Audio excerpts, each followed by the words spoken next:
ओम नमः श्रीदेव्यः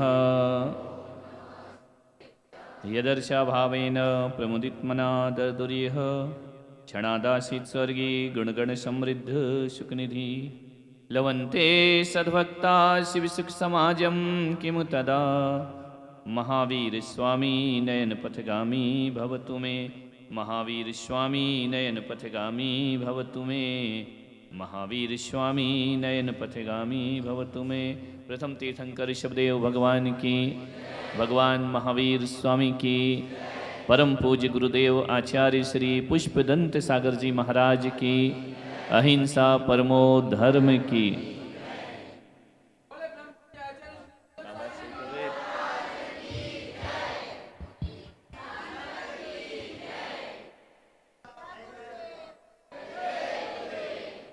देखिए सुखद संयोग है, पंच कल्याणक प्रतिष्ठा का आगाज आज से हो गया है, विधि विधान कल से होंगे। अभी पंडित जी कह रहे थे कि मेरे महावीर उतर आए हैं, हमको नहीं मालूम लेकिन महावीर आए हैं। महावीर की प्रतिष्ठा और महावीर प्रतिष्ठाचार्य है ना, दो महावीर तो हो गए। तो शुभ निमित्तों के मिलने से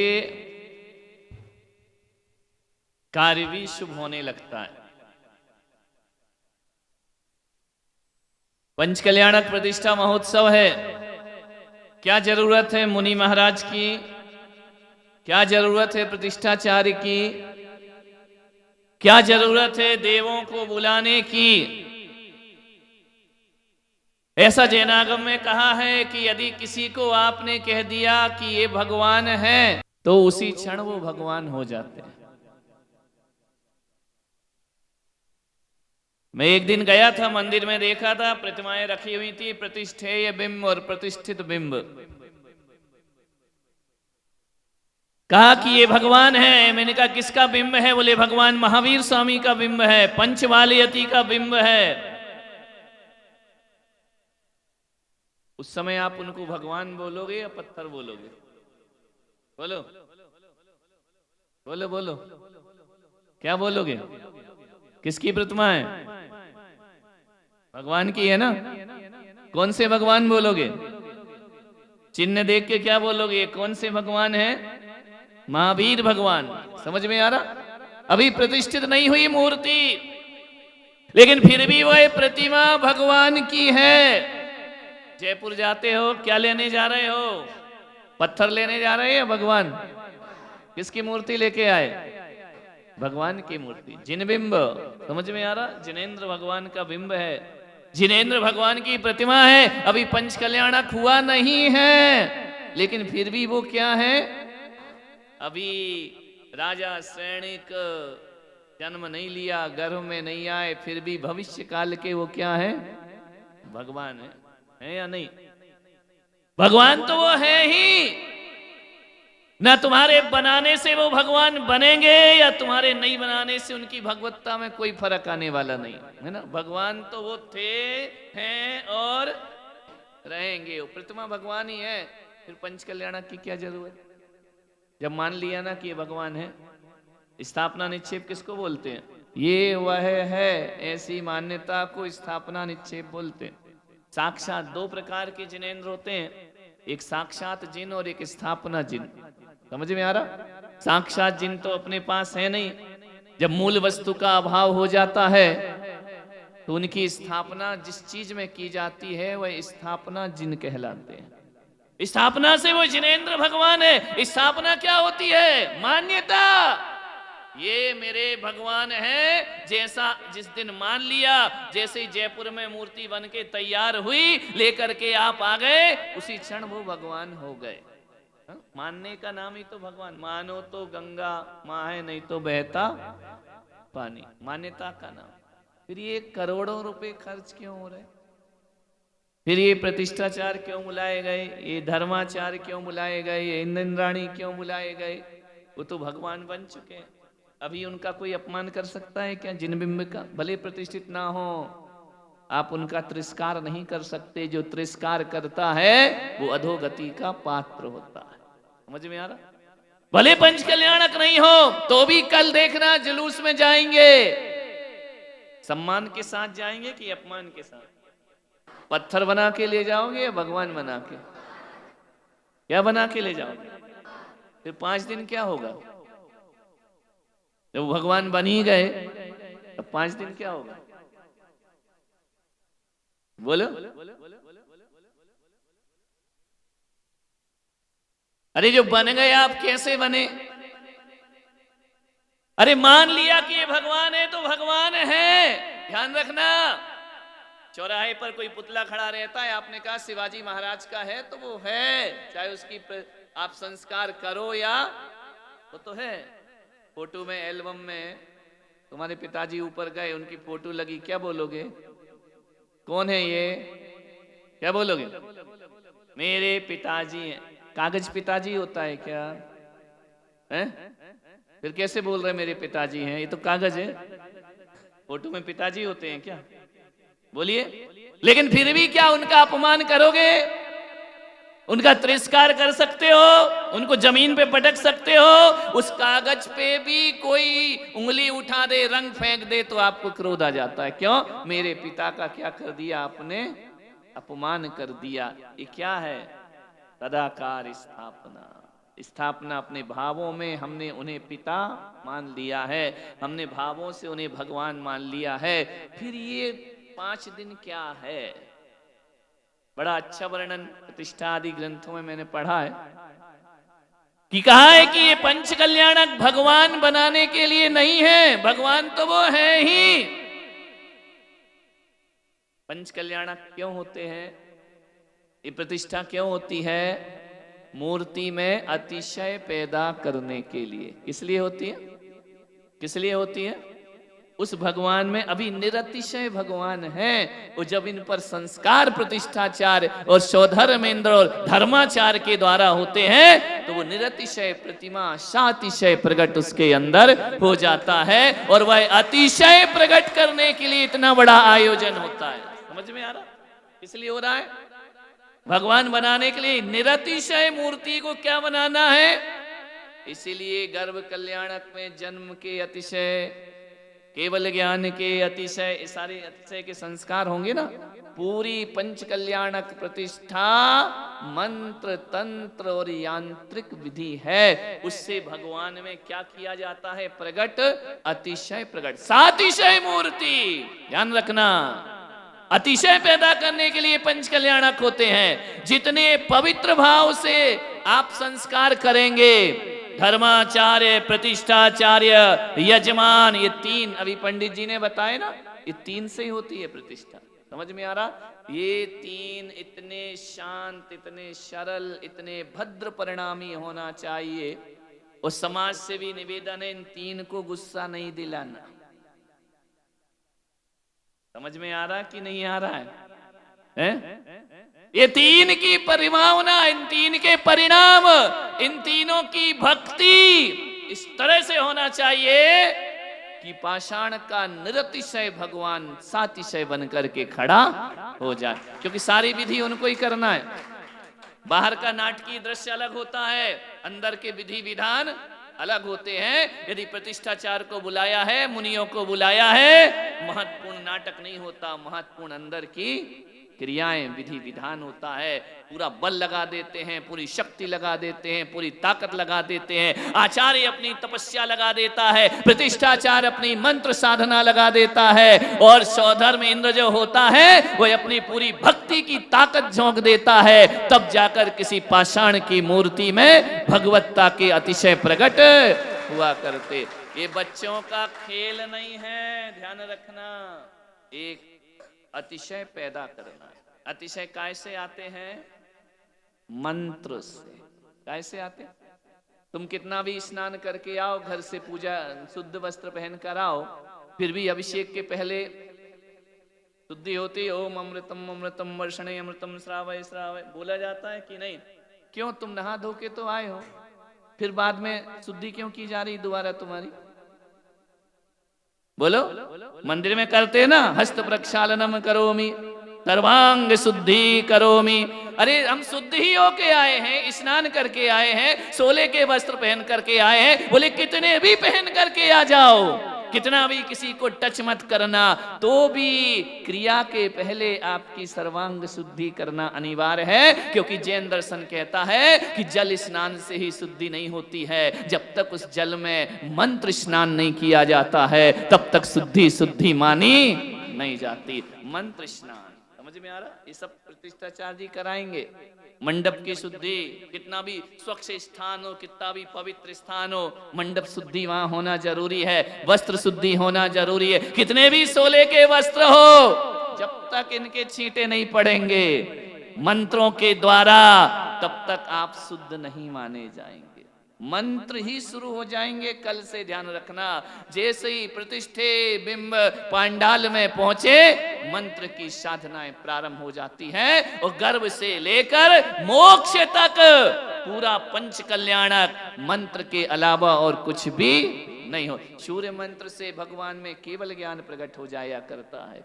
सच एक एक कल्याणक के मंत्र आरोपित उस प्रतिमा में किए जाएंगे, पूरी साधना के साथ किए जाएंगे, पूरी पवित्रता के साथ किए जाएंगे। सारे देवी देवताओं को बुलाया जाएगा, देवागम विधि होगी।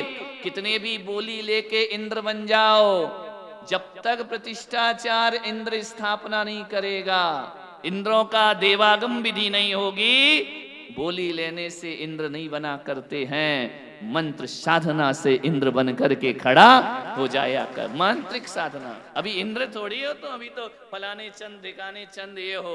कल से आपका ये नाम खत्म हो जाएगा, आपका नाम बदल दिया जाएगा। कल से आपको सौधर्म इंद्र कह करके बुलाया जाएगा। कल से कौन बना है सौधर्म इंद्र? क्या नाम है? महिपाल छोड़ो, बोलो ना मैं सौधर्म इंद्र हूं। अब इस तुम ही मानने को तैयार नहीं तो पब्लिक क्या मानेगी? बैठ जाओ, है ना। कल से कोई महिपाल नहीं है, कोई जाति नहीं, कोई पंथ नहीं, कोई गोत्र नहीं, कोई मनुष्य गति नहीं।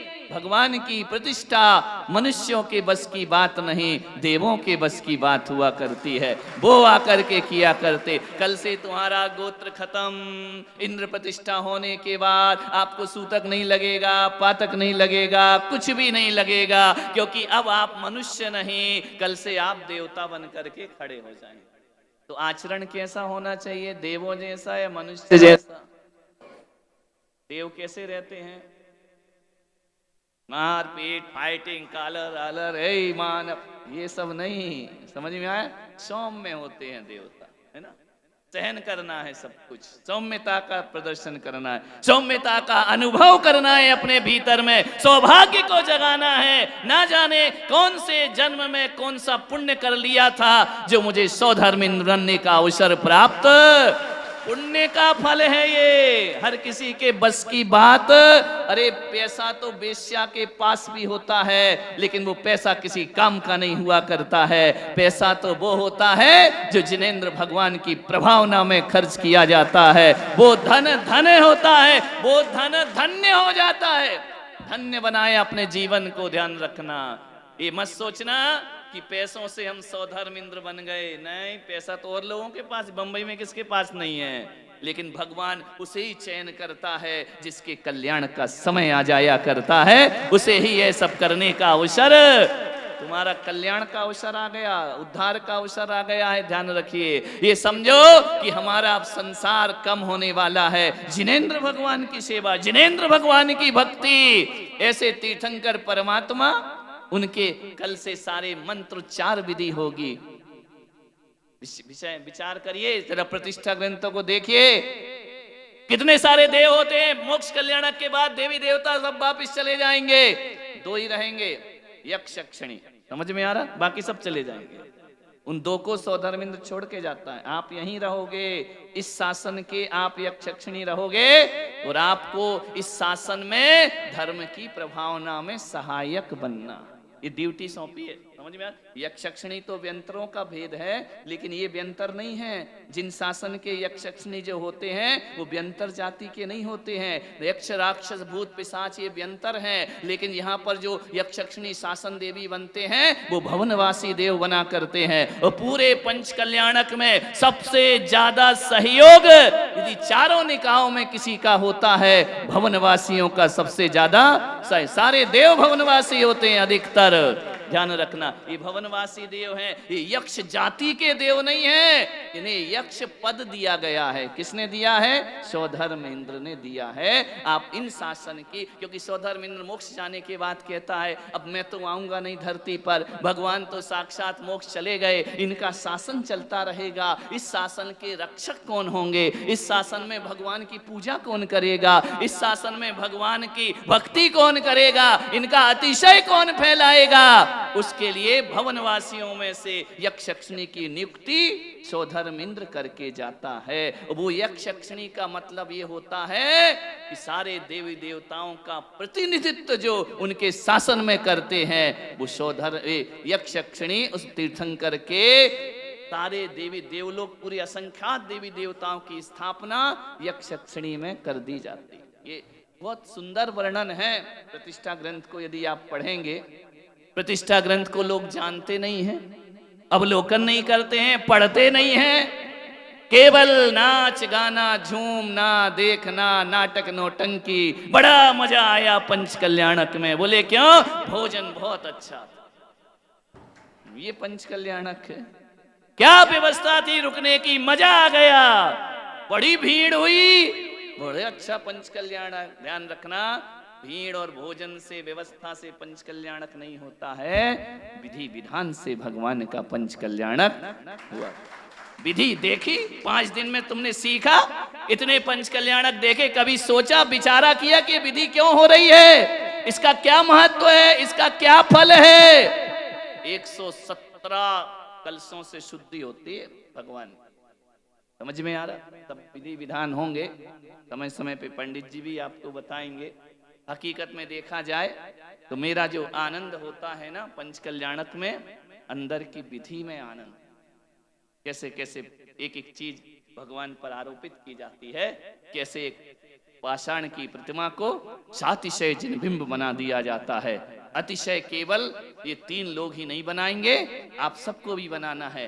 पंच कल्याणक प्रतिष्ठा है। आपको लगता है कि पंडाल में कचरा पड़ा है, ये मत बोलना कि कमेटी ने क्या किया, क्या व्यवस्था दी। बारात में नहीं आए हो, भगवान की प्रतिष्ठा करने के लिए आए हो, ध्यान रखें। शादी विवाह के लिए थोड़ी एकत्रित हुए हो, सौभाग्य लेने आए हो। आपको लगता है कचरा पड़ा है, गंदगी है, यदि आप जिनेंद्र भगवान के भक्त हैं, बोलने की जरूरत नहीं, अपने हाथ से उठाओ और फेंक दीजिए। यहाँ कोई ऑफिसर बन के थोड़ी आए हो, भगवान की भक्ति कर रहे हो, अपने समाज का काम है, अपने धर्म का काम है, जिन शासन का काम है। कमियों को देखना जरूरी नहीं है, भोजन में 1 आइटम कम हो जाए चलेगा, लेकिन भगवान की भक्ति हमारी 1% भी कम नहीं होना चाहिए। तो हमारा जाना शादी विवाह में थोड़ी आए कि शाही भोजन चाहिए, शाही ये चाहिए, जैसी व्यवस्था वैसा देखिए। मुख्य कारण भोजन साधन है, लेकिन भजन साध्य हुआ करता है, साधना साध्य हुआ करती है, भोजन नहीं हुआ करता है महत्वपूर्ण।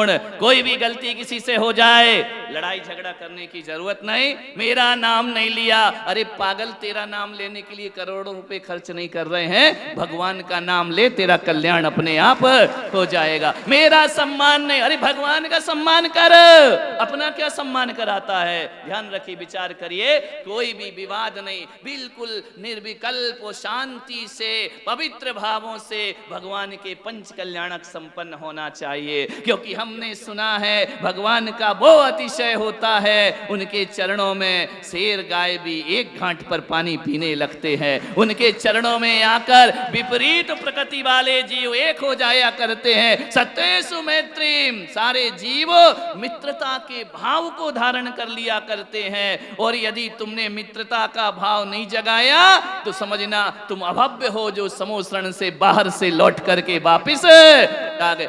परिणाम बदलना चाहिए। मान्यवर, भगवान में वो ताकत है, शेर गाय को एक घाट पे पानी पिला सकते हैं, मुझ में वो ताकत नहीं है, वो अतिशय मुझ में नहीं है, लेकिन मैं अपने प्रवचनों से, अपनी प्रेरणा से शेर गाय को भले एक घाट पे पानी ना पिला पाऊं, लेकिन दो लड़ने वाले भाइयों को एक थाली में भोजन करा सकता हूं। इतना अपने जीवन में संकल्प करिए। कल से आप बिल्कुल अपने नाम आम भूल जाइए। कल से सब राजा सिद्धार्थ की प्रजा होगी, ध्यान रखना। जो प्रजा अपने को समझेगा वो पुण्य कमाएगा, और जो ऐसे ही समझेगा हम पैसे वाले, हम ये, एक तरफ रखो ये सब चीजें। इन चीजों की भगवान को कोई जरूरत नहीं है, ध्यान रखना। जीवन का कल्याण, कसाय भाव का नाश, कल्याणक भगवान का नहीं, अपना होना चाहिए। अपना कल्याण होना चाहिए, अपने जीवन का उद्धार होना चाहिए। पवित्र भावनाएं रखो। महिलाएं पंडाल में बैठ के गपशप मत लगाओ कि ये नहीं आई, वो नहीं आई, तेरी साड़ी ऐसी, तेरा वैसा, तेरा गहना कैसा, तेरी बहू कैसी। अरे जब भी समय मिले, ओम ह्रीम रमस्याउसा नमः, ओम ह्रीम रमस्याउसा नमः, ओम ह्रीम रमस्याउसा नमः, मंत्र जाप करते रहो। बैठे बैठे गप नहीं लगाने का। पूरे पंडाल में कार्यक्रम हो रहा है, आपका मन नहीं लग रहा, जाप करो बैठ करके। खाली बैठे हो, जाप करो। अकेले इंद्राणी कोई जाप नहीं करना है, पूरा पंडाल जाप करेगा। प्रतिमा पर अतिशय अपने आप प्रकट, तुम्हारी बातों से अतिशय प्रकट नहीं होगा, गप लगाने से। भगवान की माला जपते रहो। हर व्यक्ति का कर्तव्य है, हमारा जिन इतना अतिशय वाला होना चाहिए, इतना अतिशय उनके अंदर प्रकट हो। सारा अतिशय मंत्रों के द्वारा प्रकट होता है। सारा अतिशय मंत्र जपोगे, इतना ध्यान रखना। जब जब मंत्र जपोगे तब तक पापों से मुक्त रहोगे, ध्यान रखना। पवित्र आत्मा बन करके वहां बैठिए, जपते रहो, अरिहंत सिद्ध बोलते रहो। अरिहंत से जिसको जो जो जपना है, जिसको नमोकार जपना, नमोकार जपो। असिया उषा जपना है वो जपो, अरिहंत सिद्ध बोलना है वो बोलो। मुख से जब भी निकले 5 दिन जिनेंद्र भगवान का नाम निकलना चाहिए। यहां वहां की बातों में अपने मन को मत लगाइए। और सबका कल्याण हो, सबका उद्धार हो, सबके अंदर मैत्री भाव जगे। ये 16 कारण भावना का एक अंग है, ध्यान रखना। जो सबके कल्याण की बात करते हैं वो तीर्थंकर बनकर के पैदा हुआ करते हैं। जो कहते केवल मेरा कल्याण हो वो तीर्थंकर कभी नहीं बना करते हैं। सारे जगत का उद्धार, ये सारे भोले प्राणी संसार में भटक रहे हैं, ये कषायों के वशीभूत होकर भटक रहे हैं, ये मिथ्यात के वशीभूत होकर के भटक रहे हैं, ये राग देश में रहकर संसार का प्राणी जन्म मरण कर रहा है। उस समय यही भावना भाव, हे भगवान मेरे साथ साथ इन सबको भी बोधि समाधि की प्राप्ति हो, सब भगवान बने। ऐसी भावनाएं जो भाते हैं वो तीर्थंकर प्रकृति का बंद किया करते हैं। ऐसे महान तीर्थंकर जिनके कल से वाह चरित्र, अंतरंग चरित्र, बहिरंग सम्यक्त के गुण और अंतरंग गुण सब अपने को वहां पर देखने को मिलेगा। बाह्य संपदा और अंतरंग की संपदा भगवान की, ऐसी 2-2 संपदाएं लेकर के बहिरंग और अंतरंग लक्ष्मी के स्वामी हमारे तीर्थंकर भगवान। एक बात याद रखना अपने जिंदगी में, ये सौभाग्य है कि हमारा जन्म ऐसे तीर्थंकर के वंश में हुआ है। ये हमारा सौभाग्य हर किसी को नहीं मिलता है। तीर्थंकरों के वंश में पैदा होने का अवसर ये हमको प्राप्त हुआ है। रोम रोम एक एक दृश्य देख करके रोम रोम रोमांचित हो जाना चाहिए। आप क्या अपने को सम्यक दृष्टि समझते हो? कहाँ बालक तीर्थंकर को सौधर्म इंद्र देखता है, रोम रोम रोमांचित होता है और 1008 नैनों से भगवान के दर्शन किया करता है। वो अच्छा एक सम्यक दृष्टि होता है। ध्यान रखिए, विचार करिए। एक एक क्रिया को क्या कहा है कि सची सेवा नहीं कर सकती, भगवान की भक्ति करती है। लेकिन मालूम है जब अष्ट कुमारिकाएं सेवा करती हैं माता की, रात्रि में शयन में जब सेवा चलती है, सची इंद्राणी अदृश्य रूप में रूप बदल कर माता की सेवा करने पहुंचा करती है। स्वर्ग से आकर के अदृश्य रूप में आती है, उसका मन नहीं लगता है स्वर्ग में, जिनेंद्र जननी की सेवा में अपने जीवन को लगाती है। 15 महीने रोज आती है सची इंद्राणी, ध्यान रखना डेली, लेकिन किसी को दिखाई देती उसकी ये भक्ति भावना ही उसे इंद्र से पहले निर्वाण की प्राप्ति करा दिया करती है। ध्यान रखना, छिप छिप कर देवता आते हैं, क्योंकि सबकी एक मर्यादा है। कौन सेवा करेंगे वो देव अलग हुआ करते हैं, कौन भक्ति करेंगे वो देव अलग हुआ करते हैं, लेकिन उन सम्यक दृष्टियों का लोभ संवरण नहीं हो पाता है। वह रूप बदल के अदृश्य रूप में माता की, भगवान की सेवा करने के लिए वहां पर पहुंच जाया करते हैं। चित्त उनका भगवान के चरणों में लगा रहता है। ऐसी इंद्राणी, कह देते हो इंद्राणी पहले मोक्ष जाती है, एक भवतारी होती है, पूरे जीवन में पंच कल्याणक के अलावा वो करती क्या है? आज यहाँ भले भरत क्षेत्र में पंच कल्याणक नहीं है, विदेश क्षेत्र में तो पंच कल्याणक चल ही रहे। सौधर्म इंद्र और इंद्राणी पूरा जीवन के अपनी आयु का 90% भाग भगवान के कल्याणकों में गुजारा करते हैं। तब जाके एक भवतारी हुआ कर। एक ही इंद्र थोड़ी करता है एक भगवान के पंच कल्याणक। यदि 170 इंद्र भगवान भी तीर्थंकर जन्म ले ले तो वही सौधर्म इंद्र 170 जगह क्रियाएं एक साथ किया करता है। ध्यान रखना है, तब जाकर इतनी विशुद्ध परिणाम सौधर्म इंद्र के होते हैं। उसे भोग भोगने का समय ही नहीं मिलता है, सारा समय उसका भगवान की पूजन भक्ति। अष्टानिका आ गए, नंदीश्वर दीप चले गए, तीर्थंकर का जन्म हुआ, कहीं जन्म हो रहा है, कहीं तप हो रहा है, कहीं केवल ज्ञान हो रहा है। विदेश क्षेत्र में कुछ ना कुछ कल्याणक रोज चलते रहते हैं। इंद्राणी भगवान की भक्ति करते रहते हैं। आओ वैसी ही भावना बनाकर हम भगवान की प्रतिष्ठा करें, अपने जीवन को धन्य करें। अतिशय मूर्ति में प्रकट हो या ना हो, अतिशय हमारे जीवन में प्रकट होना चाहिए। हमारी जिंदगी में हमारा बोलचाल बदल जाना चाहिए, हमारा स्वभाव बदल जाना चाहिए, हमारी कषायों की परिणति बदल जाना चाहिए। तो समझना हमने पंच कल्याणक में आकर अपना जीवन धन्य किया है। तो सारी क्रियाएं, कल से एक एक क्रिया को देखो। ये नहीं कि नाटक नहीं चल रहा तो चलो थोड़ा घूम लेते हैं मेले ठेले में, वो मत देखो। चुपचाप बैठे बैठे देखते रहो क्या क्रिया मंच पर चल रही है, कौन सी क्रिया प्रतिष्ठाचार्य जी करा रहे हैं, कौन सी क्रिया महाराज करा रहे हैं, कौन सी क्रिया सौधर्म इंद्र कर रहा है। देख देख के नयनों को तृप्त करते रहो, समझ में आएगा, सब देखते रहोगे। टकटकी लगा कर देखो, भगवान की तरफ देखते रहो, यहाँ वहां गप लगाने की। जैसे अभी मुझे देख रहे हो ना, तब अभी कहाँ देख रहे हैं, हमको तो देख रहे हैं ना। तो ध्यान रखना, कल से भगवान को सबको देखना है। एक एक विधि समझ नहीं आ रही समझ में, पंडित जी से पूछ लो। बहुत सारे पंडित जी लाए, कोई से भी पूछ लो, है ना, कि ये क्रिया क्यों हो रही है, इसका कारण क्या होता है, इसका लक्ष्य क्या होता है। जब तक उन क्रियाओं का ज्ञान नहीं होगा तब तक वो क्रिया क्रिया कांड दिखाई देता है, लेकिन जब समीचीन ज्ञान हो जाता है वो क्रिया हमारे कल्याण में कारण बन जाया करती है। उसका ज्ञान प्राप्त करो, उसको जानो।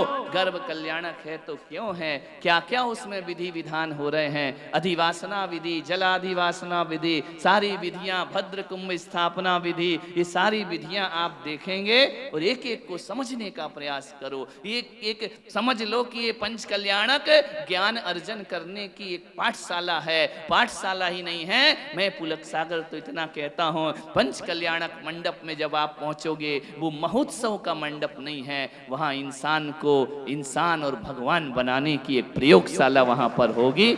आप वैसा अनुभव करें, महसूस करें तो आपके कर्मों की निजरा होगी। मैं तो पंच कल्याणक में मंडप में जब पहुंचता हूं, मेरी परिणति, मेरे भाव अलग हो जाते हैं। ऐसा लगता है कि साक्षात हमारा सौभाग्य नहीं कि हमने उन्हें देखा हो, लेकिन स्थापना जिन भी हमें साक्षात जिनका अनुभव करा दिया करते हैं। ऐसा करके आप उसका अनुभव लीजिए। सभी लोग आइए, सारे बहानेबाजी छोड़ो कि बच्चा स्कूल जा रहा और ये जा रहा, वो सब छोड़ो। शादी विवाह में कैसे एडजस्टमेंट करते हो, 5 दिन एडजस्टमेंट करता है, पूरे दिन पंडाल फुल रहना चाहिए। भोजन तो है ही, मांगीलाल जी है कि नहीं, भोजन फ्री है ना, तो अब काय को घर जा रहे हैं फोकट में। विचार करिए, 5 दिन आपके घर के चूल्हे नहीं जलना चाहिए। जलाना है तो आस्था के दिए जलाओ, तुम्हारा पंच कल्याणक मनाना सार्थक हो जाएगा। व्यापार बिजनेस सब छोड़ दो, जिंदगी भर कमाना है, 5 दिन का जो घाटा लगेगा ना, भगवान 5 दिन में आपका पूरा कर देगा आने वाले समय में, ध्यान रखिए। लेकिन कोई टेंशन नहीं, पंडाल हमेशा भरा रहे, हरा भरा रहे, पूरे आनंद के साथ हम पंच कल्याण करेंगे। तो कल 8 बजे हम यहाँ से मंदिर की तरफ जाएंगे और वहाँ से जुलूस चलेगा वो मुख्य पंडाल की तरफ। फिर हम लोग 5 दिन वहीं पर रहेंगे, तुमको भी वहीं रहना है, कहीं आना जाना नहीं है, भगवान के होके रहना है। आप सबने सुना, अनुग्रहित हूँ। जय।